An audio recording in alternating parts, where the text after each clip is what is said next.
Praise the Lord, सबको जय मसीह की।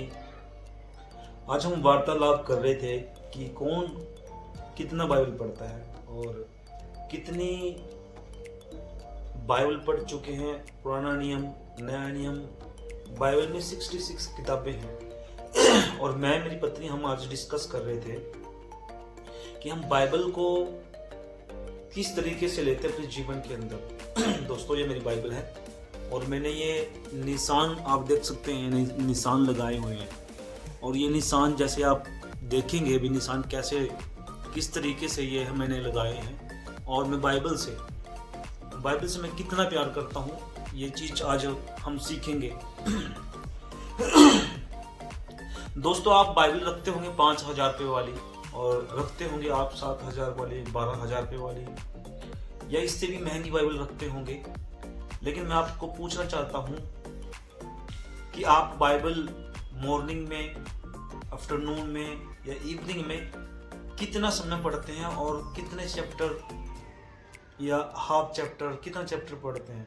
अगर हम बाइबल को, सुंदर से सुंदर बाइबल को, महंगी से महंगी बाइबल आपके पास है और आप रख कर उसे रखते हैं, आप अपने ऑफिस में या अलमीरा में रखते हैं, अपने टेबल पर रखते हैं, कंप्यूटर टेबल पर रखते हैं, तो उसका कोई फायदा नहीं। दोस्तों, मैं आपको बताना चाहता हूं कि अगर बाइबल आप महंगी लिए हुए हैं और उसके बाद भी बाइबल नहीं पढ़ते और आप कहते हैं कि मैं परमेश्वर से प्यार करता हूं और परमेश्वर मुझसे प्यार करता है, तो आप धोखे में हैं। मैंने बहुत सारी बाइबल पे जो है कि धूल चढ़ी हुई देखी है। शायद बहुत सी क्रिश्चियनों की बाइबल पे भी धूल चढ़ी होगी।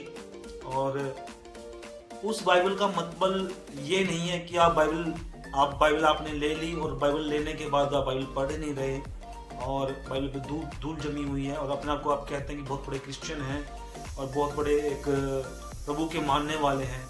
इससे कोई बेनिफिट नहीं जब तक हमारे जीवन के अंदर बाइबल के जो शब्द है, जो बाइबल के अंदर जो लिखा, जो वचन हमारे जीवन के अंदर नहीं है, तब तक हम प्रभु यीशु मसीह को जान नहीं पाएंगे।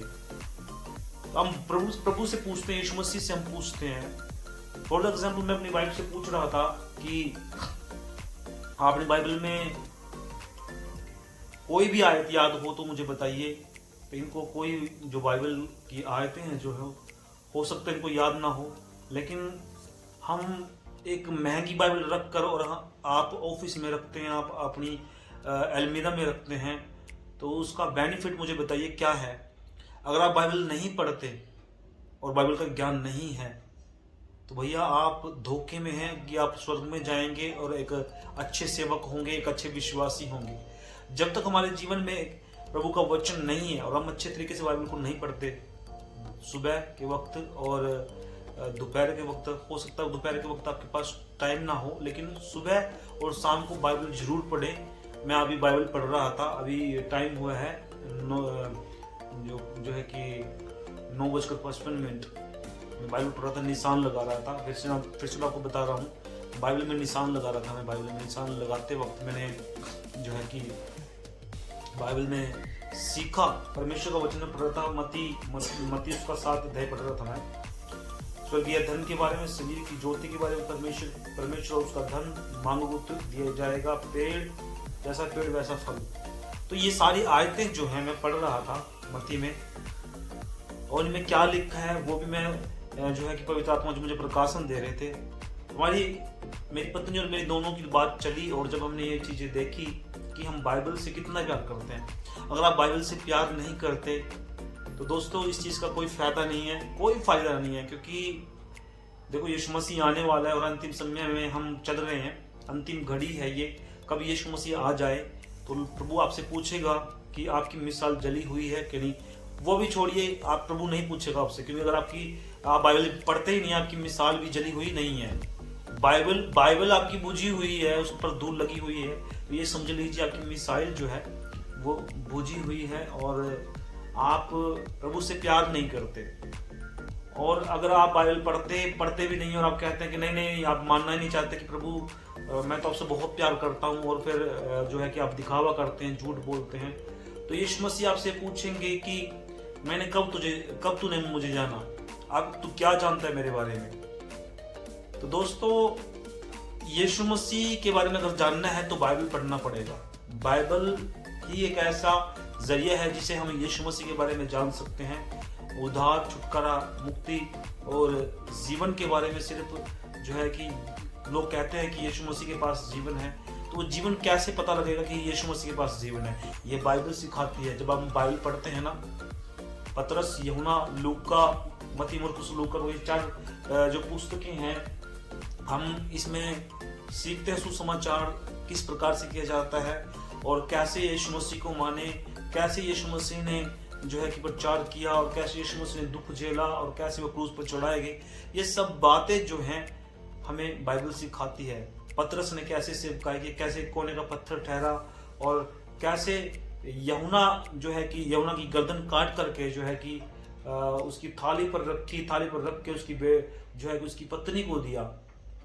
तो ये सब बातें जो हैं कि अगर बाइबल सब निचोड़ जो है कि बाइबल है। बाइबल अगर हम पढ़ते हैं तभी हम यीशु मसीह को जानेंगे और यीशु मसीह हमसे प्रेम करते हैं, यीशु मसीह हमसे प्रेम करते हैं, सब बाइबल हमें सिखाती है। तो इसीलिए बाइबल पढ़ना बहुत जरूरी है। तो बाइबल को यूं ही रखे ना रहें, बाइबल को पढ़ना बहुत जरूरी है। यदि आप बाइबल नहीं पढ़ते तो दोस्तों मुझे नहीं लगता कि आप स्वर्ग में जाएंगे, और मुझे नहीं लगता कि आप एक अच्छे सेवक हैं, एक अच्छे विश्वासी हैं, या अच्छे प्रचारक हैं, अच्छे ऑथर हैं, या अच्छे एक सुसमाचारक हैं। तो दोस्तों, इस बाइबल के माध्यम से आपको मैं बताना चाहता हूं कि आप बाइबल पढ़ें, रखे ना रहें। ये निशान भी लगाएं साथ में।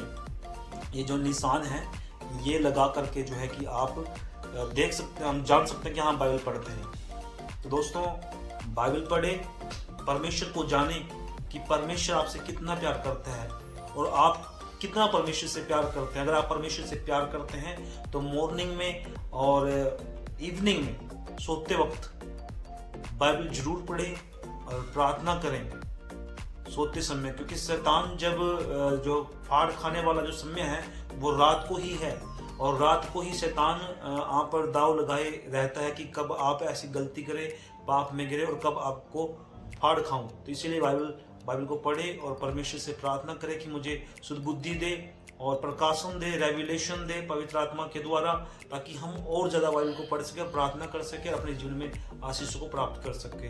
तो जो है कि बस इन्हीं शब्दों के साथ आपको कहना चाहता हूँ कि बाइबल पढ़ते रहें, प्रार्थना करते रहें। सभी को जय मसीह की।